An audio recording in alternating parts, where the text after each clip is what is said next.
ನಮಸ್ಕಾರ ಮಕ್ಕಳೇ, ಎಲ್ರಿಗೂ ಶುಭ ಸಂಜೆ. ಇವತ್ತಿನ ಒಂದು ವಿದ್ಯಾಶಕ್ತಿಯ ಗಣಿತದ ಕ್ಲಾಸಿಗೆ ಎಲ್ರಿಗೂ ಸ್ವಾಗತ. ಹೇಗಿದ್ದೀರಾ? ಎಲ್ರು ಚೆನ್ನಾಗಿದ್ದೀರಾ? ಸೊ ಇಡೀ ದಿನ ಹೇಗ್ ಹೋಯ್ತು ನಿಮ್ಮ ಶಾಲೆಯಲ್ಲಿ? ಚೆನ್ನಾಗ್ ಹೋಯ್ತಾ?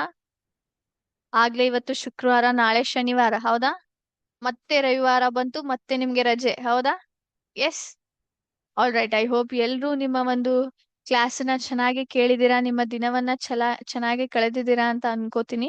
ಸೊ ಈಗ ನಮ್ಮ ಒಂದು ಸೆಷನ್ ಅನ್ನ ಪ್ರಾರಂಭ ಮಾಡೋಣ. ಇವತ್ತಿನ ಒಂದು ಸೆಷನ್ ನಮ್ಮ ಒಂದು ನೀತಿಯ ಕಥೆಯ ಮುಖಾಂತರ ಪ್ರಾರಂಭ ಮಾಡೋಣಂತೆ. ಸೊ ಸ್ಕ್ರೀನ್ ಮೇಲೆ ನಾನು ನಿಮ್ಗೆ ಒಂದು ಕಥೆಯನ್ನ ಶೋ ಮಾಡಿದ್ದೇನೆ. ಎಸ್, ಸ್ಕ್ರೀನ್ ಎಲ್ರಿಗೂ ಕಾಣಿಸ್ತಾ ಇದೆ ಅಂತ ಭಾವಿಸ್ತೀನಿ. ಓಕೆ. ಸೊ ಇವತ್ತಿನ ಒಂದು ಕಥೆ ಯಾರ ಮೇಲಿದೆ ಮಕ್ಕಳೇ? ಬಾಯಾರಿದ ಕಾಗೆ ಮೇಲಿದೆ. ಕೇಳಿದಿರಾ? ಇಂಗ್ಲಿಷ್ ನಲ್ಲಿ ಥರ್ಸ್ಟಿ ಕ್ರೋ ಅಂತ ಹೇಳ್ತೇವೆ ನಾವು. ಎಸೋಪ್ಸಿನ ಒಂದು ಬಹಳ ಫೇಮಸ್ ಆಗಿರುವಂತ ಕಥೆಗಳು ಇವು, ಹೌದಾ? ಕೇಳಿದಿರಾ? ಎಸ್. ಸೊ ಬಾಯಾರಿದ ಕಾಗೆ ಈ ಒಂದು ಕಥೆ ಏನ್ ಹೇಳುತ್ತೆ ನೋಡೋಣ. ಒಂದು ಬಿಸಿಲು ದಿನದಂದು ಕಾಗೆಯೊಂದು ಬಹಳ ಬಾಯಾರಿಕೆ ಆಗಿತ್ತು. ಅದು ನೀರಿಗಾಗಿ ಎಲ್ಲೆಡೆ ಹುಡುಕಿತು, ಆದರೆ ಎಲ್ಲೂ ನೀರು ಸಿಗಲಿಲ್ಲ. ಬಿಸಿಲಿನ ಒಂದು ಏನಾಯ್ತು, ಕ್ಲೈಮೇಟ್ ಇತ್ತು. ಓಕೆ, ತಾಪಮಾನ ಸಿಕ್ಕಾಪಟ್ಟೆ ಜಾಸ್ತಿ ಇತ್ತು. ಈ ಇದು ಒಂದು ಯಾವ ಒಂದು ಸಮಯದಲ್ಲಿ, ಬೇಸಿಗೆ ಕಾಲದಲ್ಲಿ ಬಿಸಿಲು ಜಾಸ್ತಿ ಇರೋದ್ರಿಂದ ಕಾಗೆಗೆ ಏನಾಗಿತ್ತು, ಬಾಯಾರಿಕೆ ಆಗಿತ್ತು. ನೀರಿಗಾಗಿ ಏನ್ ಮಾಡ್ಲಿಕ್ಕತ್ತಿತ್ತು, ಅದು ಎಲ್ಲಾ ಕಡೆ ಹುಡ್ಕಾತಿತ್ತು, ಆದ್ರೆ ಅದಕ್ಕೆ ನೀರ್ ಸಿಗ್ಲಿಲ್ಲ ಎಲ್ಲೂ. ಅದಕ್ಕೆ ಒಂದು ಮಡಿಕೆ ಸಿಕ್ಕಿತು, ಆದರೆ ನೀರು ತುಂಬಾ ಕೆಳಗೆ ಇತ್ತು. ಕಾಗೆಯು ಬಿಟ್ಟು ಕೊಡ್ಲಿಲ್ಲ. ನೀರು ಮೇಲಕ್ಕೆ ಬರಲು ಒಂದೊಂದೇ ಕಲ್ಲನ್ನು ಮಡಿಕೆಗೆ ಹಾಕಲು ನಿರ್ಧರಿಸಿತು. ಕಾಗೆ ಏನ್ ಮಾಡಿತು ಮಕ್ಳೇ? ಹುಡುಕ್ತಾ ಹುಡುಕ್ತಾ ಒಂದು ಮಡಿಕೆ ಸಿಗ್ತದೆ ಅದಕ್ಕೆ. ಆದ್ರೆ ಆ ಮಡಿಕೆಯಲ್ಲಿ ನೋಡಿದಾಗ ನೀರ್ ಎಷ್ಟಿತ್ತು? ಇಲ್ಲಿ ನಿಮ್ ಸ್ಕ್ರೀನ್ ಮೇಲೆ ಕಾಣಿಸ್ತಾ ಇದೆಯಲ್ಲ, ಇಷ್ಟೇ ಇತ್ತು ನೀರು. ಆದ್ರೆ ಅದಕ್ಕೆ ನೀರ್ ಬೇಕಲ್ಲ. ಈಗ ಏನ್ ಮಾಡಬಹುದು? ಕಾಗೆ ತಲೆ ಓಡಿಸ್ತು. ಏನ್ ಮಾಡ್ತಂದ್ರೆ ಅದ್ರೊಳಗಡೆ ಕಲ್ಲನ್ನ ಈ ರೀತಿ ಹಾಕ್ತಾ ಹೋಯ್ತು. ಕಲ್ಲನ್ನು ಹಾಕ್ತಾ ಹೋದಾಗ ನೀರೇನಾಯ್ತು, ಮೇಲೆ ಬರ್ಲಿಕ್ಕೆ ಪ್ರಾರಂಭವಾಯ್ತು ಮಕ್ಳೇ, ಹೌದಾ? ಮೇಲೆ ಬಂದಾಗ ನೀರು ಮೇಲಕ್ಕೆ ಬಂತು. ಕಾಗೆಯು ನೀರು ಕುಡಿದು ಸಂತೋಷ ಪಟ್ಟಿತು. ಮೇಲೆ ಮಡಿಕೆಯಲ್ಲಿರುವ ನೀರು ಮೇಲೆ ಬಂತು, ಅದನ್ನ ಕುಡಿದು ಸಂತೋಷ ಪಟ್ಟು ಏನಾಯ್ತು, ಅದು ಹಾರಿ ಹೋಯ್ತು. ಈ ಒಂದು ಕಥೆ ನಮ್ಗೆ ಯಾವ ನೀತಿಯನ್ನ ಹೇಳುತ್ತೆ? ಪ್ರಯತ್ನವೇ ಯಶಸ್ಸಿನ ಮೂಲ. ಕಾಗೆ ಅದು ಮಡಿಕೆಯಲ್ಲಿ ನೀರ್ ಇಲ್ಲ ಬಿಡು ಅಂತ ಬಿಟ್ಕೊಡ್ಬಹುದಿತ್ತು, ಬೇರೆ ಕಡೆ ಪ್ರಯತ್ನ ಮಾಡಬಹುದಿತ್ತು, ಹೌದೋ ಇಲ್ವೋ? ಮತ್ತಿಷ್ಟು ಏನಾಯ್ತು, ಹುಡುಕಾಟ ಮಾಡ್ಬೇಕಾಗ್ತಿತ್ತು. ಆದ್ರೆ ಕಾಗೆ ಏನ್ ಮಾಡ್ತು, ಅವು ಬಂದಂತ ಒಂದು ಅಪಾರ್ಚುನಿಟಿ, ಬಂದಂತ ಒಂದು ಸಂದರ್ಭವನ್ನ ಕೈಯಿಂದ ಬಿಟ್ಕೊಡ್ಲಿಲ್ಲ. ಆಯ್ತು, ಮಡಿಕೆಯಲ್ಲಿ ನೀರ್ ಕೆಳಗೆ ಇದ್ರೆ ಏನಾಯ್ತು, ಅದಕ್ಕೆ ಕಲ್ಲನ್ನು ಹಾಕಿ ನೀರನ್ನ ಮೇಲ್ ತರ್ತೀನಿ ಅಂತ ಏನ್ ಮಾಡ್ತಾ ಇದ್ದು, ಪ್ರಯತ್ನ ಮಾಡಿ ತನ್ನ ಒಂದು ಯಶಸ್ಸು ಕಾಂತು. ಅದರ ಒಂದು ಪ್ರಯತ್ನದ ಪ್ರತಿಫಲ ಅದಕ್ಕೆ ಸಿಕ್ಕಿಬಿಡ್ತು, ಹೌದಾ? ಸೊ ಹಾಗಾಗಿ ಜೀವನದಲ್ಲಿ ಯಾವತ್ತು ಯಾವುದೇ ಒಂದು ಸಂದರ್ಭ ಬಂದ್ರೆ, ಕಠಿಣ ಸಂದರ್ಭ ಬರ್ಲಿ ಅಥವಾ ನಮಗೆ ಒಂದು ಯಾವುದೇ ರೀತಿಯಾದಂತ ಒಂದು ಅಪಾರ್ಚುನಿಟಿ ಬಂದ್ರೆ, ನಾವು ಅದನ್ನ ಬಿಟ್ಟು ಕೊಡ್ಬಾರ್ದು. ನಮ್ಮ ಒಂದು ಪ್ರಯತ್ನ ಹಾಕಿ ನಮ್ಮ ಯಶಸ್ಸಿನ ಫಲವನ್ನ ನಾವು ತಗೋಬೇಕು. ಅದರ ಜೊತೆಗೆ ಬೇಸಿಗೆ ಕಾಲದಲ್ಲಿ ಮಕ್ಳೇ, ಈ ರೀತಿ ಪಕ್ಷಿಗಳು ಎಲ್ಲಾ ಕಡೆ ಹಾರಾಡ್ತಿರ್ತವೆ, ಪ್ರಾಣಿಗಳು ಅಡ್ಡಾಡ್ತಿರ್ತವೆ. ಅವಕ್ಕೆ ನೀರಿನ ಕೊರತೆ ನೀವು ಸಿಕ್ಕಾಪಟ್ಟಿ ನೋಡಬಹುದು, ಹೌದಾ? ಯಾಕಂದ್ರೆ ಕೆರೆಗಳು, ಹೌದಾ, ಎಲ್ಲ ಏನಾಗಿರ್ಬಿಟ್ಟಿರ್ತವೆ, ಬೇಸಿಗೆಗಾಲ ಪ್ರಭಾವದಿಂದ ಒಣಗಿರ್ತವೆ. ಹಾಗಾಗಿ ನಿಮ್ಮ ಕಡೆ ಅಥವಾ ನಿಮ್ಮ ಮನೆಯ ಕಡೆ ಸಮೀಪ ದಯವಿಟ್ಟು ನೀರನ್ನು ತುಂಬಿ ಇಡಬೇಕು. ಅದರಿಂದ ಏನಾಗ್ತದೆ, ಪ್ರಾಣಿಗಳಿಗೆ, ಪಕ್ಷಿಗಳಿಗೆ ನೀರು ಸಿಗ್ತದ. ಓಕೆ. ಸೊ ನೀವೇನ್ ಮಾಡ್ಲಿಕ್ಕತ್ತೀರಾ, ಅವರಿಗೆ ಸಹಾಯ ಮಾಡ್ಲಿಕ್ಕತ್ತೀರಾ. ಓಕೆ. ಎಸ್. ಸೊ ಇವತ್ತಿನ ಒಂದು ನೀತಿಯ ಕಥೆಯನ್ನ ನೋಡ್ಕೊಂಡ್ ಬಂದ್ವಿ. ಈಗ ನಮ್ಮ ಒಂದು ಪಾಠದ ಕಡೆ ಹೋಗೋಣ. ಸೊ ಯಾವ ಪಾಠವನ್ನ ಪ್ರಾರಂಭ ಮಾಡಿದ್ದೇವೆ ಮಕ್ಳೇ? ಮೊದಲನೇ ಪಾಠ, ಹೌದಾ? ನಮ್ಮ ಸುತ್ತಲಿನ ದೊಡ್ಡ ಸಂಖ್ಯೆಗಳು.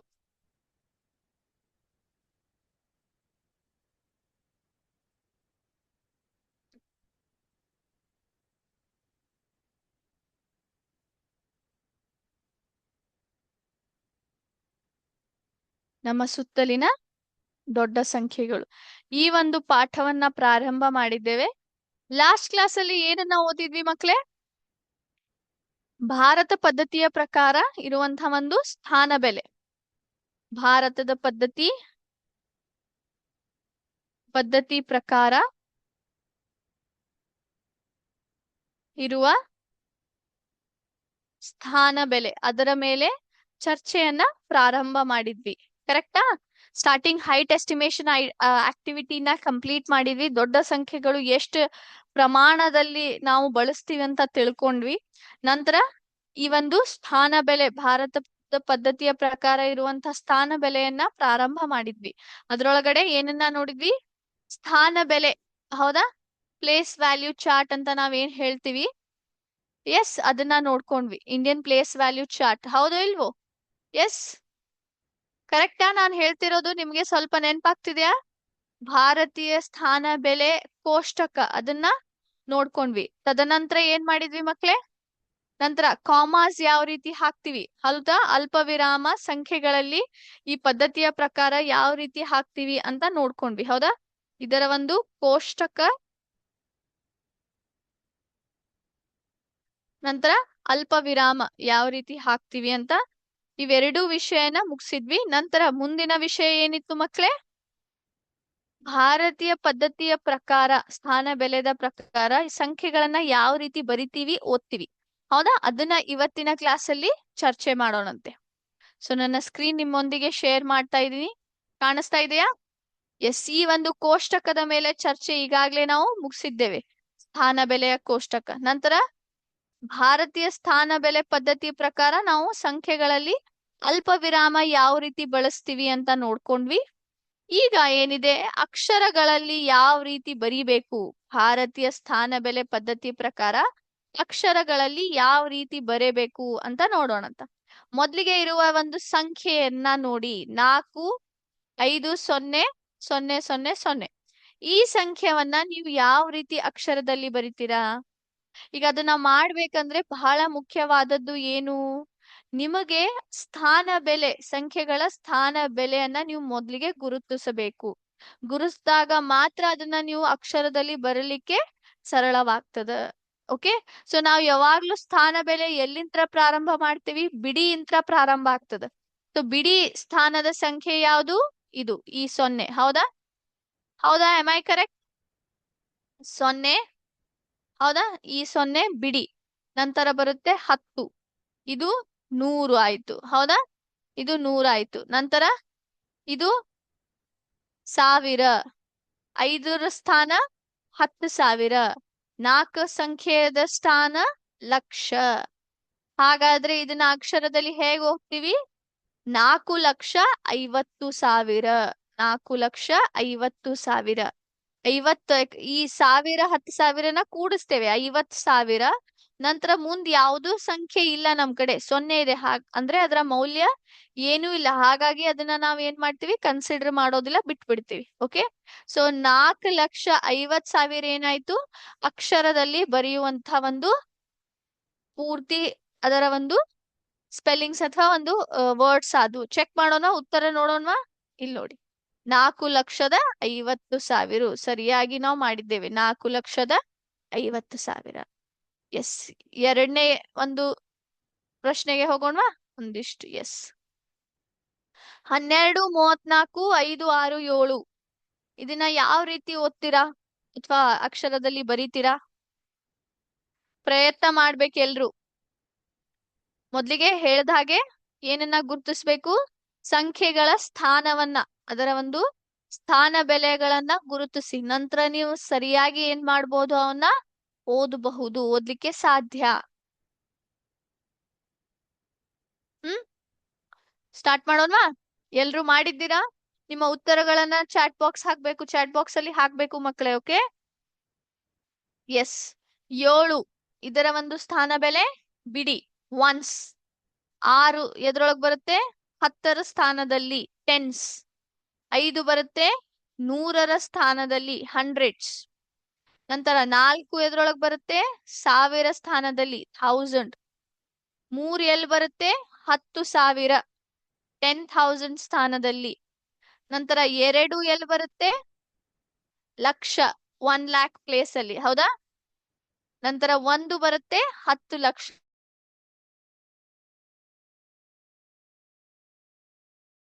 ಸ್ಥಾನದಲ್ಲಿ, ಹೌದಾ? ಸೊ ಇದನ್ನ ಯಾವ ರೀತಿ ಓದ್ತೀರಾ ಹೀಗೆ? 567 ಏನಂತ ಓದ್ತೀರಾ ಮಕ್ಳೇ? ಹೇಳಿ ನೋಡೋಣ. 12,34,567. ಸೊ ಇಲ್ಲಿ ನಾವ್ ಏನ್ ಮಾಡ್ಲಿಕತ್ತೀವಿ? ಲಕ್ಷ ಇರುವಂತ ಲಕ್ಷ ಮತ್ತು 10 ಲಕ್ಷದಲ್ಲಿ ಇರುವಂತ ಸಂಖ್ಯೆಗಳನ್ನ ನಾವು ಗುಂಪಿಸ್ತಾ ಇದೀವಿ. ಅದನ್ನ ಗುಂಪಲ್ಲಿ ಮಾಡ್ಲಿಕತ್ತೀವಿ 12 ಲಕ್ಷ ಅಂತ. ಅದೇ ರೀತಿ ಸಾವಿರದಲ್ಲಿ ಏನಿದೆ? 1000 ಮತ್ತು 10,000 ಅದನ್ನ ಕೂಡಿಸ್ತಾ ಇದೀವಿ 34,000 ಅಂತೆ. ಓಕೆ. ನಂತರ ಇದೇನಿದೆ ಅಲ್ಲ 100, 10 ಮತ್ತು ಬಿಡಿ, ಇವು ಮೂರನ್ನ ಒಟ್ಟಿಗೆ ಹೇಳ್ತೀವಿ 567 ಅಂತ. ಸೊ 12,34,567. ಚೆಕ್ ಮಾಡೋಣ ನಮ್ಮ ಆನ್ಸರ್ ಕರೆಕ್ಟ್ ಇದೆ ಇಲ್ಲೋ ಅಂತ. Yes, 12,34,567. Yes, very good. Okay. So ಈ ರೀತಿ ಉತ್ತರಗಳನ್ನ ಕೊಡ್ಬೇಕು ಮಕ್ಳೇ. ಓಕೆ. ಇದರಿಂದ ನಿಮ್ಮಲ್ಲಿ ಏನಾಗುತ್ತೆ? ಒಂದು ಕಾನ್ಫಿಡೆನ್ಸ್ ಬರುತ್ತೆ, ಸ್ಟೇಜ್ ಕರೇಜ್ ಬರುತ್ತೆ. ಓಕೆ. ಎಸ್, ಈ ಒಂದು ಸಂಖ್ಯೆಯನ್ನ ಯಾವ ರೀತಿ ಬರೀತೀರಾ ಅಕ್ಷರದಲ್ಲಿ? ಪ್ರಯತ್ನ ಮಾಡ್ಬೇಕು ಎಲ್ರು. 8 0 0 0 0 8 ಯಾವ ರೀತಿ ಓದ್ತೀರಾ?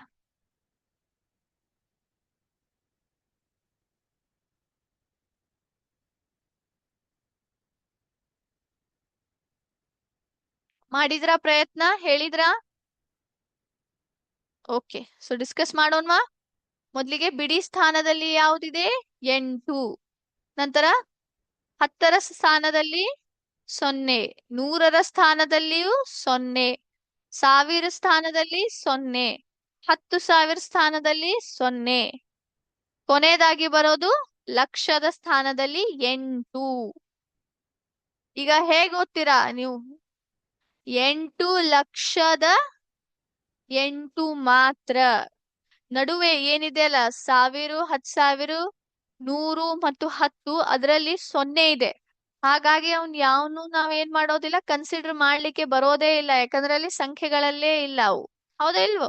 ಹಾಗಾಗಿ ಒಮ್ಮೆ 8 ಲಕ್ಷ ಆದ್ಮೇಲೆ ಬಿಡಿ ಸ್ಥಾನದಲ್ಲಿ 8 ಇದೆ. 8,08,000 ನೋಡೋಣವಾ? 8,08,000. ಓಕೆ. ಎಸ್. ಈಗ 9,9,9,0,0,0 ಇದನ್ನ ಯಾವ ರೀತಿ ನೀವು ಓದ್ತೀರಾ?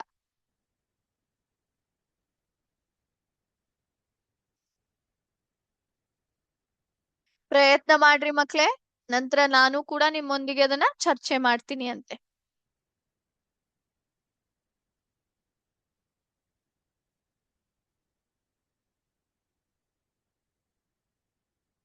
ಎಸ್, ಮಾಡೋಣವಾ ಈಗ? ಬಿಡಿ ಸ್ಥಾನದಲ್ಲಿ ಏನಿದೆ? ಮತ್ತೆ 0 ಇದೆ. ನಂತರ 10ರ ಸ್ಥಾನದಲ್ಲಿಯೂ ಕೂಡ 0 ಇದೆ. 100ರ ಸ್ಥಾನದಲ್ಲಿ 0, 1000 ಸ್ಥಾನದಲ್ಲಿ 9, 10,000 ಸ್ಥಾನದಲ್ಲಿ 9, ಲಕ್ಷದ ಸ್ಥಾನದಲ್ಲಿ 9. ಸೊ ಇದನ್ನ ಹೇಗೆ ನೀವು ಕೂಡಿಸ್ತೀರಾ? 9,99,000 ಮಾತ್ರ. ಯಾಕಂದ್ರೆ 100, 10 ಮತ್ತು ಬಿಡಿ ಸ್ಥಾನದಲ್ಲಿ 0 ಇದೆ. ಹಾಗಾಗಿ ಇವು ಮೂರು ನಾವು ಕನ್ಸಿಡರ್ ಮಾಡಲ್ಲ. ಕನ್ಸಿಡರ್ ಮಾಡೋದು ಯಾವುದು? 1000, 10,000 ಮತ್ತು ಲಕ್ಷದ ಸ್ಥಾನದಲ್ಲಿ ಇರುವಂತ ಸಂಖ್ಯೆಗಳನ್ನ. ಹೌದಾ? ಈ 1000 ಜಾಗನ್ನ ಕೂಡಿಸ್ತೀವಿ. 1000, 10,000ನ ಕೂಡಿ ಹೇಳ್ತೀವಿ 99 ಅಂತ. ಓಕೆ. ಸೊ 9,99,000 ನೋಡೋಣವಾ ನಮ್ಮ ಆನ್ಸರ್ ಕರೆಕ್ಟ್ ಇದೆ ಇಲ್ಲೋ ಅಂತ. 9,99,000. ಎಸ್. ಕೊನೆಯ ಪ್ರಶ್ನೆ ಮಕ್ಳೇ, ಇದನ್ನ ಹೇಗೆ ನೀವು ಅಕ್ಷರದಲ್ಲಿ ಬರೀತೀರಾ? ಪ್ರಯತ್ನ ಮಾಡ್ರಿ ಎಲ್ರು.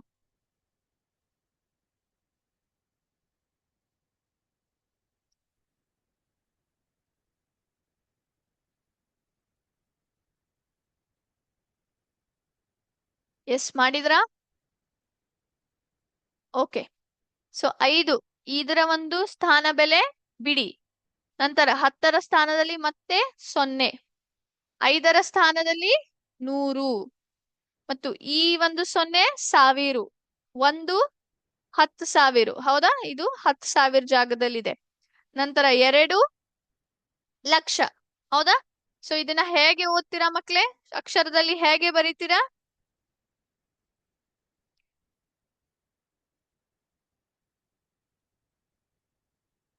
2,10,505. ಹೌದಾ? ಚೆಕ್ ಮಾಡೋಣವಾ ಉತ್ತರ? ಎಸ್, 2,10,505. ಇಲ್ಲಿ ನೀವು ಗಮನಿಸಿದ್ರೆ ಈ ಒಂದು ಸೊನ್ನೆಯನ್ನ ನಾವು ಬಿಡ್ಲಿಕ್ಕೆ ಬರೋದಿಲ್ಲ, ಯಾಕಂದ್ರೆ ಏನಾಗಿದೆ, ಇದು ಕೊನೆಯಲ್ಲಿ ಇಲ್ಲ ಮಕ್ಳೇ, ಇದು ಏನಾಗಿದೆ, ನಡುವೆ ಇದೆ. ಹಾಗಾಗಿ ನಾವಿಲ್ಲಿ 505 ಅಂತ ಹೇಳಲಿಕತ್ತೀವಿ. 510 ಅಥವಾ 10ರ ಒಂದು ವಿಷಯವನ್ನ ಯಾವುದೇ ರೀತಿಯಾಗಿ ನಾವಿಲ್ಲಿ ಹೇಳಲಿಕತ್ತಿಲ್ಲ. 10ರ ಸ್ಥಾನ ಬಗ್ಗೆ ನಾವ್ ಏನೂ ಮಾತಾಡ್ಲಿಕತ್ತಿಲ್ಲ. ಬರೀ ಕೇವಲ 500 ನಂತರ ಬಿಡಿ ಸ್ಥಾನದಲ್ಲಿ ಇರುವಂತ 505 ಮಾತ್ರ ಹೇಳ್ತಾ ಇದೀವಿ. 10 ಅಂತ ನಡು ಯಾವುದೇ ರೀತಿಯಾಗಿ ಹೇಳಿಲ್ಲ. ಸರಿನಾ? ಎಸ್. ಸೊ ಇದು ಲಕ್ಷ, ಸಾರಿ, 1,000 ಮತ್ತು 10,000 ಕೂಡಿಸಿದಾಗ ಅದೇನಾಗುತ್ತೆ, ಕೂಡಿಯಾಗಿನೇ ಹೇಳ್ತೀವಿ. ಹಾಗಾಗಿ 10,000 ಅಂತಾನೆ ಬರುತ್ತೆ. 2,10,505. ಸೊ ಎಲ್ರಿಗೂ ಅಕ್ಷರಗಳಲ್ಲಿ ಯಾವ ರೀತಿ ನಾವು ಸಂಖ್ಯೆಗಳನ್ನ ಭಾರತೀಯ ಸ್ಥಾನ ಬೆಲೆ ಪದ್ಧತಿಯ ಪ್ರಕಾರ ಬರಿತೇವೆ ಅಂತ ಅರ್ಥ ಆಗಿದೆಯಾ ಮಕ್ಳೇ? ಎಸ್. ಯಾವುದೇ ರೀತಿಯ ಒಂದು ನಿಮ್ಮ ಸಂಶಯಗಳನ್ನ ಅಥವಾ ನಿಮ್ಮ ಒಂದು ಡೌಟ್ಸ್ ಅನ್ನ ಕೇಳ್ಬೇಕು ಮಕ್ಳೇ. ಈಗ ನಾವ್ ಇಷ್ಟೊತ್ತನ ಏನ್ ಮಾಡಿದ್ವಿ ಅಲ್ಲ, ಅಕ್ಷರಗಳಲ್ಲಿ ಬರೋದು, ಅದರ ಒಂದು ಉಲ್ಟಾ ಒಂದು ಅಭ್ಯಾಸ ಇಲ್ಲೇ ಮಾಡೋಣ. ಏನಪ್ಪಾ, ಈಗಾಗ್ಲೇ ನಮ್ ಕಡೆ ಅಕ್ಷರಗಳಲ್ಲಿ ಬರ್ದು ಬಿಟ್ಟಿದ್ದಾರೆ. ಅದನ್ನ ನಾವ್ ಏನ್ ಮಾಡ್ಬೇಕು, ಅಂಕಿಗಳಲ್ಲಿ ಸಂಖ್ಯೆಯ ರೂಪದಲ್ಲಿ ನಾವು ಪರಿವರ್ತಿಸಿ ಬರಿಬೇಕು. ಭಾರತೀಯ ಸ್ಥಾನ ಬೆಲೆ ಪದ್ಧತಿಯ ಪ್ರಕಾರ ಕೊಟ್ಟಿರುವಂತಹ ಅಕ್ಷರದಲ್ಲಿ ಸಂಖ್ಯೆಗಳನ್ನ ಯಾವ ರೀತಿ ಅಥವಾ ಅಂಕಿಗಳನ್ನ ಯಾವ ರೀತಿ ಬರಿತೇವಿ ಅಂತ ಇಲ್ಲಿ ನಾವು ಏನ್ ಮಾಡೋಣ, ಚರ್ಚೆ ಮಾಡೋಣಂತೆ. ಓಕೆ, ಎಲ್ರು ತಯಾರಿದ್ದೀರಾ? How to write the numbers in letters, ಅದನ್ನ ಆಲ್ರೆಡಿ ನಾವು ಡಿಸ್ಕಷನ್ ಮಾಡಿದ್ದೇವೆ. ಈಗ how to write the numbers using the given letters ಅಥವಾ ವರ್ಡ್ಸ್. ಹೌದಾ? ಫಿಗರ್ಸ್ ನ ಯಾವ ರೀತಿ ನಾವು ಬರಿತೇವೆ ವರ್ಡ್ಸ್ ನ ಓದಿ ಅಂತ ಇಲ್ಲಿ ಡಿಸ್ಕಸ್ ಮಾಡೋಣ. ಓಕೆ, ಮೊದಲನೇ ಪ್ರಶ್ನೆ, 75,008. 75,008 ಹೇಗೆ ಬರಿತೀರಾ ಮಕ್ಳೇ? 75,008 ಅಂತ ಹೇಳಿದ್ದಾರೆ. ಇಲ್ಲಿ ಏನಾಗುತ್ತೆ ಹೇಳಿ ನೋಡೋಣ. ಸೊ ಇಲ್ಲಿ ಯಾವ ಎರಡ ಸ್ಥಾನಗಳ ಬಗ್ಗೆ ಚರ್ಚೆ ಆಗ್ತಾ ಇದೆ? ಒಂದು 1,000, ಇನ್ನೊಂದು 8. ಕೇವಲ 8 ಅಂತ ಹೇಳಿದ್ದಾರೆ. ಅದ್ರ ಮುಂದು 800 ಇಲ್ಲ, 8 ಲಕ್ಷ ಇಲ್ಲ, ಅಥವಾ 80 ರೂಪಾಯಿ ಇಲ್ಲ. ಹಾಗಾದ್ರೆ ಏನಾಯ್ತು, ಇದು ಯಾವ ಸ್ಥಾನಕ್ಕೆ ಸಂಬಂಧಪಟ್ಟಿದ್ದು? ಬಿಡಿ ಸ್ಥಾನಕ್ಕೆ ಸಂಬಂಧಪಟ್ಟಿದ್ದು. ಇಲ್ಲಿ ಎರಡು ಸ್ಥಾನಗಳ ಬಗ್ಗೆ ಚರ್ಚೆ ಆಗ್ತಾ ಇದೆ, ಒಂದು 1,000, ಮತ್ತೊಂದು ಬಿಡಿ ಸ್ಥಾನ. ಸೊ ಈಗ ಯಾವ ರೀತಿ ಬರೀತೀರಾ? 1,000 ಸ್ಥಾನದಲ್ಲಿ ಅವ್ರು ಏನ್ ಹೇಳಿದ್ದಾರೆ? 75,000 ಅಂದಿದ್ದಾರೆ. ನಿಮಗ್ ಗೊತ್ತಿದೆ 1,000 ಸ್ಥಾನದಲ್ಲಿ 1,000 ಮತ್ತು 10,000 ನಾವ್ ಏನ್ ಮಾಡ್ತೀವಿ, ಯಾವತ್ತು ಕೂಡಿಸಿ ಬರಿತೇವೆ ಅಂತ ನಿಮ್ಗೆ ಹೇಳಿದ್ದೀನಿ. 75 ಅಂದ್ರೆ 75, ಈ ರೀತಿ 75,000 ಅಂದ್ರೆ 5,000 ಜಾಗ 7 10,000 ಅರ್ಥ ಆಯ್ತು. 75,000 ಆದ್ಮೇಲೆ ಯಾವಾಗ್ಲೂ ಏನ್ ಬರುತ್ತೆ, ಒಂದು ಅಲ್ಪ ವಿರಾಮ ಬರ್ತದೆ. ಯಾಕಂದ್ರೆ ಅಲ್ಪ ವಿರಾಮ ಆದ್ಮೇಲೆ 110 ಬಿಡಿ ಸ್ಥಾನಗಳು ಬರ್ತವೆ, ಹೌದಾ ಇಲ್ವೋ? ಸೊ ಅಲ್ಪ ವಿರಾಮ ನಂತರ ಡೈರೆಕ್ಟ್ ಅವ್ರಿಗೆ ಏನ್ ಹೇಳಿದ್ದಾರೆ, 8 ಅಂದಿದ್ದಾರೆ. 8ರ ಅರ್ಥ ಏನು? 110ರ ಸ್ಥಾನದಲ್ಲಿ ಏನೂ ಇಲ್ಲ ಅಂತ ಅರ್ಥ. 008. 75,008. ಹೌದಾ? ಬಿಡಿ ಸ್ಥಾನದಲ್ಲಿ 8 ಹಾಕಿದ್ದೀನಿ. 10 ಮತ್ತು 100ರಲ್ಲಿ ಏನೂ ಇಲ್ಲ, ಅದ್ರ ಬಗ್ಗೆ ಏನೂ ಅವ್ರ ಅಕ್ಷರದಲ್ಲಿ ಕೊಟ್ಟಿಲ್ಲ. ಅದರ ಅರ್ಥ ಏನು? ಅದು 0 ಅಲ್ಲಿದೆ ಅಂತ ಅರ್ಥ. ನಂತರ 75,000, 1,000 10,000 ಎರಡು ಕೂಡಿಸಿ 75,008 ಅಂತ ಆಗಿದೆ. ನೋಡೋಣವಾ ಉತ್ತರ ಸರಿಯಾಗಿದೆ? ಚೆಕ್ ಮಾಡೋಣವಾ? ಎಸ್, ಚೆಕ್ ಕರೆಕ್ಟ್ ಇದೆ ನೋಡಿ ಮಕ್ಳೇ, ಚೆಕ್ ಮಾಡಿದ್ವಿ ಈಗಾಗ್ಲೇ, ಕರೆಕ್ಟ್ ಇದೆ. S, okay. ಸೊ ಎರಡನೇ ಪ್ರಶ್ನೆ, 5,10,000. 5,10,000 ಪ್ರಯತ್ನ ಮಾಡ್ಬೇಕು ನೀವೆಲ್ರೂ. ಈಗ ಮೊದ್ಲಿಗೆ ಏನ್ ಮಾಡ್ಬೇಕು, ಯಾವ ಎರಡು ಸ್ಥಾನ ಅಥವಾ ಯಾವ ಬೆಲೆ ಸ್ಥಾನಗಳ ಬಗ್ಗೆ ಇಲ್ಲಿ ಹೇಳಿದ್ದಾರೆ ಅಂತ ಮೊದ್ಲಿಗೆ ಗಮನ ಕೊಡಿ, ಗುರುತಿಸಿ ಅದನ್ನ.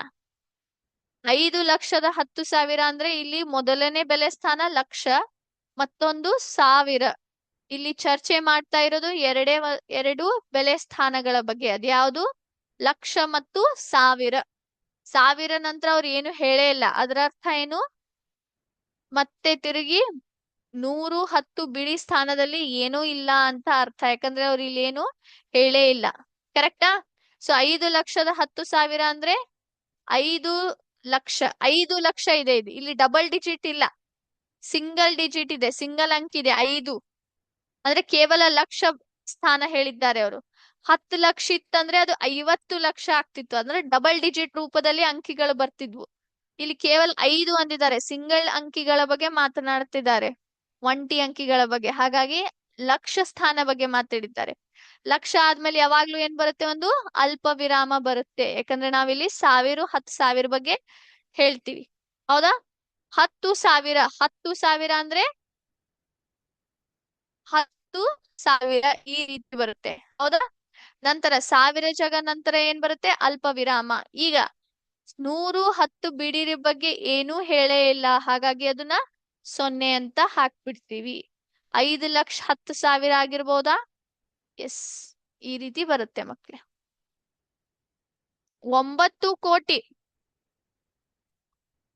9 ಕೋಟಿ ಹೇಗೆ ಮಾಡ್ತೀರಾ? 9 ಕೋಟಿ ಮಾಡಿ ನೋಡೋಣ ಪ್ರಯತ್ನ. ಬಹಳ ಸುಲಭ ಇದೆ ಇದು. ಇಲ್ಲಿ ಯಾವ ಸ್ಥಾನ ಬಗ್ಗೆ ಚರ್ಚೆ ಮಾಡ್ತಾ ಇದ್ದಾರೆ ಮಕ್ಳೇ?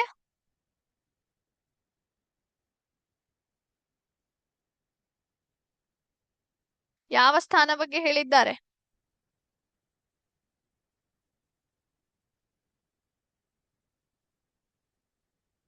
ಕೇವಲ, ಎಸ್, ವೆರಿ ಗುಡ್. ಕೇವಲ ಕೋಟಿ ಬಗ್ಗೆ ಮಾತನಾಡ್ತಿದ್ದಾರೆ ಮಕ್ಕಳೇ. ಕೋಟಿ ನಂತರ ಯಾವುದೇ ಬಗ್ಗೆ, ಯಾವ ಸ್ಥಾನಗಳ ಬಗ್ಗೆನೂ ಅವ್ರು ಹೇಳಿಲ್ಲ.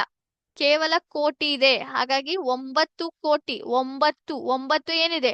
ಒಂಟಿ ಸಂಖ್ಯೆ, ಸಿಂಗಲ್ ಡಿಜಿಟ್. ಅಂದ್ರೆ ಕೇವಲ ಕೋಟಿ ಬಗ್ಗೆ ಹೇಳ್ತಾ ಇದ್ದಾರೆ. 10 ಕೋಟಿ ಬಗ್ಗೆ ಅಥವಾ 10 ಕೋಟಿಯ ಸ್ಥಾನ ಬಗ್ಗೆ ಅವ್ರು ಇಲ್ಲಿ ಏನು ಹೇಳಿಲ್ಲ. ಹಾಗಿದ್ರೆ ಅದು ಏನಾಗ್ತಿತ್ತು? 80 ಅಥವಾ 90 ಕೋಟಿ ಅಂತ ಆಗ್ತಿತ್ತು. ಹೌದಾ? ಕೇವಲ ಸಿಂಗಲ್ ಡಿಜಿಟ್ ಇದೆ 9. 9 ಕೋಟಿ ಅಂದಿದ್ದಾರೆ. ಕೋಟಿಯ ನಂತರ ಏನ್ ಬರುತ್ತೆ? 10 ಲಕ್ಷ, ಲಕ್ಷ. ಹೌದಾ? ಇಲ್ಲಿ ಏನು ಅದ್ರ ಬಗ್ಗೆ ಹೇಳಿಲ್ಲ. ಅಲ್ಪ ವಿರಾಮ ಹಾಕ್ತೀನಿ, ಯಾಕೆ ಕೋಟಿ ಆದ್ಮೇಲೆ ಅಲ್ಪ ವಿರಾಮ ಬರುತ್ತೆ. ನಂತರ 10 ಲಕ್ಷ, ಲಕ್ಷ, ಅಲ್ಪ ವಿರಾಮ. 10,000, ಸಾವಿರ, ಅಲ್ಪ ವಿರಾಮ. 110 ಬಿಡಿ. ಕರೆಕ್ಟಾ? ಚೆಕ್ ಮಾಡೋಣವಾ? ಎಸ್, 9 ಕೋಟಿ ಕರೆಕ್ಟ್ ಆಗಿದೆ ನೋಡಿ ಮಕ್ಳೇ. ಓಕೆ, ಮುಂದಿನ ಒಂದು 2,05,100 ಪ್ರಶ್ನೆ. 2,05,100. ಎಸ್, 2,05,100. 2,05,100. ಇಲ್ಲಿ ಯಾವ ಎರಡ ಸ್ಥಾನ ಬಗ್ಗೆ ಮಾತಾಡ್ತಾ ಇದ್ದೀವಿ ಮಕ್ಳೇ? ಒಂದು ಲಕ್ಷ, ಮತ್ತೊಂದು 100. ಲಕ್ಷ ಮತ್ತು 100 ಎರಡರ ಬಗ್ಗೆ ಮಾತ್ರ ಮಾತಾಡ್ತಾ ಇದ್ದೀವಿ. ಹಾಗಾಗಿ ಅಂಕಿಗಳಲ್ಲಿ ಯಾವ ರೀತಿ ಬರೀತೀರಾ? 2 ಲಕ್ಷ ಅಂತಿದೆ, 20 ಲಕ್ಷ ಇಲ್ಲ ಅಲ್ಲಿ. ಅಂದ್ರೆ 10 ಲಕ್ಷ ಸಂಖ್ಯೆ ಬೆಲೆ ಬಗ್ಗೆ ಅವ್ರು ಏನು ಹೇಳೇ ಇಲ್ಲ. ಕೇವಲ ಸಿಂಗಲ್ ಅಂಕಿ, ಒಂಟಿ ಅಂಕಿ ಬಗ್ಗೆ ಹೇಳಲಿಕ್ಕತ್ತಿದ್ದಾರೆ. ಲಕ್ಷ ಸ್ಥಾನದಲ್ಲಿ ಇರುವಂತ ಅಂಕಿಯ ಬಗ್ಗೆ ಮಾತ್ರ ಚರ್ಚೆ ಮಾಡ್ತಾ ಇದ್ದಾರೆ. 2 ಲಕ್ಷ ಅಂದ್ರೆ 2, ಇದು ಲಕ್ಷ ಆಯ್ತು. ಲಕ್ಷ ನಂತರ ಅಲ್ಪ ವಿರಾಮ. 1000, 10,000 ಬಗ್ಗೆ ಅವ್ರು ಏನೂ ಹೇಳಿಲ್ಲ ಇಲ್ಲಿ. ಹಾಗಾಗಿ 10,000, ಸಾವಿರ, ಅಲ್ಪ ವಿರಾಮ. ನಂತರ ಬರುತ್ತೆ 500. 500 ಅಂದ್ರೆ 100 ಸ್ಥಾನದಲ್ಲಿ 5 ಇದೆ ಅಂತ ಅರ್ಥ. ಇದಾದ್ಮೇಲೆ 0,0. ಯಾಕಂದ್ರೆ 10 ಮತ್ತು ಬಿಡಿ ಸ್ಥಾನ ಬಗ್ಗೆ ಅವ್ರು ಏನು ಹೇಳೇ ಇಲ್ಲ. ಚೆಕ್ ಮಾಡೋಣವಾ? ಎಸ್, 2,05,100.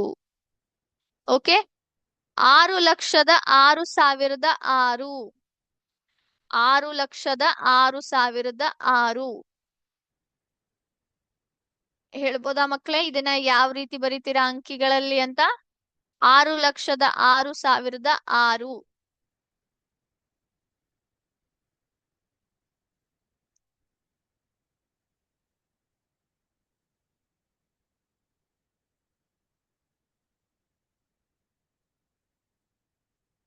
ಎಸ್, ಇಲ್ಲಿ ಯಾವ ಬೆಲೆ ಸ್ಥಾನಗಳ ಬಗ್ಗೆ ಹೇಳ್ತಾ ಇದ್ದಾರೆ? ಒಂದು ಲಕ್ಷದ ಬಗ್ಗೆ, ಮತ್ತೊಂದು ಸಾವಿರ ಬಗ್ಗೆ, ಮತ್ತೊಂದು ಕೇವಲ 6 ಅಂತ ಹೇಳಿದ್ದಾರೆ. 6 ಅಂದ್ರೆ ಇದು ಯಾವ ಸ್ಥಾನಕ್ಕೆ ಸಂಬಂಧಪಟ್ಟಿದ್ದು? ಬಿಡಿ ಸ್ಥಾನಕ್ಕೆ ಸಂಬಂಧಪಟ್ಟಿದ್ದು. ಹೌದಾ? ಲಕ್ಷ, ಸಾವಿರ ಮತ್ತು 6 ಅಂದ್ರೆ ಬಿಡಿ ಸ್ಥಾನ. ಸೊ 6 ಲಕ್ಷ, 60 ಲಕ್ಷ ಇಲ್ಲದು, 10 ಲಕ್ಷ ಬಗ್ಗೆ ಹೇಳ್ತಾ ಇಲ್ಲ, ಕೇವಲ ಲಕ್ಷ ಸ್ಥಾನದ ಬಗ್ಗೆ ಹೇಳ್ತಾ ಇದ್ದಾರೆ. 6 ಲಕ್ಷ, ಲಕ್ಷದ ನಂತರ ಅಲ್ಪ ವಿರಾಮ, 1000, 10,000 ಬರ್ಬೇಕು. ಹೌದಾ? 10,000 ಸಂಬಂಧಕ್ಕೆ ಪಟ್ಟಿದ್ದು ಏನಾರು ಹೇಳಿದಾರ? ಇಲ್ಲಿ ಏನಂದಿದ್ದಾರೆ? 6,000 ಅಂದಿದ್ದಾರೆ. 6,000 ಅರ್ಥ ಕೇವಲ 1000 ಸ್ಥಾನ ಬೆಲೆ ಹೇಳ್ತಾ ಇದ್ದಾರೆ ಅಂತ ಅರ್ಥ ಇಲ್ಲಿ. 60,000 ಆಗಿದ್ರೆ ಅದೇನಾಕಿತ್ತು? 10 ಲಕ್ಷ ಮತ್ತು 1000ಕ್ಕೆ ಸಂಬಂಧಪಟ್ಟಿದ್ದಿರ್ತಿತ್ತು. ಹೌದಾ? ಇಲ್ಲಿ 6,000 ಇದೆ. ಅದರ ಅರ್ಥ ಏನು? 10,000 ಜಾಗಕ್ಕೆ 0 ಬರುತ್ತೆ. ನಂತರ 6,000 ಅಲ್ಪ ವಿರಾಮ 100. 100ರ ಬಗ್ಗೆ ಏನಾರ ಹೇಳಿದ್ದಾರೆ? ಇಲ್ಲ, 0. 10ರ ಬಗ್ಗೆ ಏನೂ ಇಲ್ಲ, 0. ಕಡೀಕಾಗಿ 6 ಅಂದಿದ್ದಾರೆ, ಅಂದ್ರೆ ಬಿಡಿ ಸ್ಥಾನದಲ್ಲಿ 6. 6 ಲಕ್ಷದ 6,000 ಚೆಕ್ ಮಾಡೋಣವಾ? ಎಸ್, ಕರೆಕ್ಟ್ ಆಗಿದೆ ನೋಡಿ ಮಕ್ಕಳೇ. ಎಸ್, ಎಲ್ರಿಗೂ ಅರ್ಥ ಆಯ್ತಾ? ಓಕೆ. ಸೊ ನಾವು ಭಾರತೀಯ ಸ್ಥಾನ ಬೆಲೆ ಪದ್ಧತಿಯ ಪ್ರಕಾರ ಅದರ ಕೋಷ್ಟಕ ನೋಡಿದ್ವಿ. ಅದನ್ನ ಸಂಖ್ಯೆಗಳಲ್ಲಿ ಯಾವ ರೀತಿ ಬರಿತೇವಿ, ಅಕ್ಷರಗಳಲ್ಲಿ ಯಾವ ರೀತಿ ಬರಿತೀವಿ, ನಂತರ ಅಲ್ಪ ವಿರಾಮ ಯಾವ ರೀತಿ ಹಾಕ್ತಿವಿ ಅಂತ ಅರ್ಥ ಮಾಡ್ಕೊಂಡಿದ್ದೇವಿ ಮಕ್ಳೇ. ಸೊ ಇಲ್ಲಿಗೆ ಭಾರತೀಯ ಸ್ಥಾನ ಬೆಲೆ ಪದ್ಧತಿ ಅನ್ನೋ ಒಂದು ವಿಷಯ ಚರ್ಚೆ ನಮ್ಗೆ ಮುಗಿಯುತ್ತೆ. ಮುಂದಿನ ಕ್ಲಾಸ್ ಅಲ್ಲಿ ಮಕ್ಳೇ ಏನ್ ಮಾಡೋಣ? ನಮ್ಮ ಒಂದು ಅಂತಾರಾಷ್ಟ್ರೀಯ ಸ್ಥಾನ ಬೆಲೆ ಪದ್ಧತಿಯ ಬಗ್ಗೆ ಚರ್ಚೆ ಮಾಡೋಣ. ಓಕೆ? ಅಂತಾರಾಷ್ಟ್ರೀಯ ಸ್ಥಾನ ಬೆಲೆ ಪದ್ಧತಿಯ ಬಗ್ಗೆ, ಅದರ ಕೋಷ್ಟಕ ಹೇಗೆ ಇರುತ್ತೆ, ಅದರನ್ನ ಸಂಖ್ಯೆಗಳಲ್ಲಿ, ಅಕ್ಷರಗಳಲ್ಲಿ ಯಾವ ರೀತಿ ಬರೀತೀರಾ, ನಂತರ ಅಲ್ಪ ವಿರಾಮಗಳನ್ನ ಎಲ್ಲಿ ಎಲ್ಲಿ ಹಾಕ್ತೀರಾ ಅಂತ ಚರ್ಚೆ ಮಾಡೋಣಂತೆ. ಓಕೆ? ಸೊ ಈಗ ಏನ್ ಮಾಡೋಣ? ಒಂದಿಷ್ಟು ಸಮಯ ಇರೋದ್ರಿಂದ ಚಿಕ್ಕದಾದ ಒಂದು ಆಕ್ಟಿವಿಟಿ ಮಾಡೋಣಂತೆ ಮಕ್ಳೇ. ಓಕೆ? ಸೊ ಈ ಒಂದು ಪಿಕ್ಚರ್ ಏನ್ ಕಾಣ್ತಾ ಇದೆ ಅಲ್ಲ, ಅದ್ರ ಪ್ರಕಾರ ನೀವ್ ಏನ್ ಹೇಳ್ಬೇಕು? ಇಲ್ಲಿ ಸೆಂಟೆನ್ಸ್ ಅನ್ನ ಹೇಳ್ಬೇಕು ಇಂಗ್ಲಿಷ್ ನಲ್ಲಿ. ಈ ಪಿಕ್ಚರ್, ಈ ಒಂದು ಚಿತ್ರ ಏನ್ ಹೇಳ್ತಾ ಇದೆ? ಈ ಚಿತ್ರದಲ್ಲಿ ಏನಿದೆ? ಇದು ಕಿಟಕಿ. ಕಿಟಕಿಯನ್ನ ತೆಗಿಯತ್ತಿದ್ದಾನೆ. ಹೌದಾ? ಕಿಟಕಿಯನ್ನ ಏನ್ ಮಾಡ್ತಾ ಇದ್ದಾನೆ? ಮನುಷ್ಯ ತೆಗಿತಾ ಇದ್ದಾನೆ. ಅಂದ್ರೆ ಏನ್ ಬರುತ್ತೆ? ಕಿಟಕಿಯನ್ನ ತೆಗಿತಾ ಇದ್ದಾನೆ. ಇಂಗ್ಲಿಷ್ ಅಲ್ಲಿ ಹೇಗಂತೀವಿ ನಾವು? ಓ, ಏನಂತ ಹೇಳ್ತೀವಿ ನೋಡೋಣವಾ?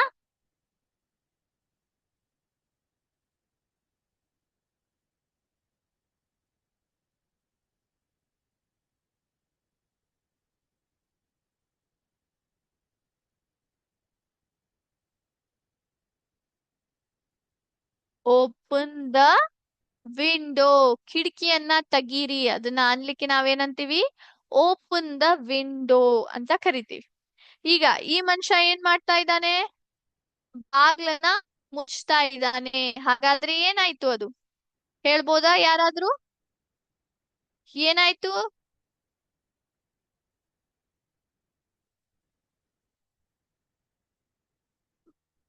ನಿಮ್ಮ ಉತ್ತರಗಳನ್ನ ಚಾಟ್ ಬಾಕ್ಸ್ ಅಲ್ಲಿ ಹಾಕಿ ಮಕ್ಳೇ. ಸೊ ಏನಾಗುತ್ತೆ ಮಕ್ಳೇ? ಬಾಗ್ಲವನ್ನ ಮುಚ್ತಾ ಇದ್ದಾನೆ ಅಥವಾ ಬಾಗ್ಲವನ್ನ ಮುಚ್ಚು. ಅದಕ್ಕೆ ನಾವೇನಂತ ಅಂತೀವಿ? ಕ್ಲೋಸ್ ದ ಡೋರ್ ಅಂತ ಹೇಳ್ತೀವಿ. ಇಂಗ್ಲಿಷ್ ನಲ್ಲಿ ಏನಂತೀವಿ? ಕ್ಲೋಸ್ ದ ಡೋರ್ ಅಂತ ಕರಿತೀವಿ. ಈಗ ಏನ್ ಮಾಡ್ತಾ ಇದ್ದಾರೆ ಇವರು? ಕಿವಿಗೆ ಕೈಯನ್ನ ಹಿಡಿದಿದ್ದಾರೆ. ಏನ್ ಮಾಡ್ತಾ ಇದ್ದಾರೆ? ಕೇಳ್ತಾ ಇದ್ದಾರೆ. ಹೌದಾ? ಕೇಳ್ತಾ ಇದ್ದಾರೆ. ಅದಕ್ಕೆ ನಾವೇನಂತೀವಿ ಇಂಗ್ಲಿಷ್ ಅಲ್ಲಿ? ಕೇಳ್ತಾ ಇದ್ದಾರೆ ಅನ್ಲಿಕ್ಕೆ ಏನಂತೀವಿ? LISTEN.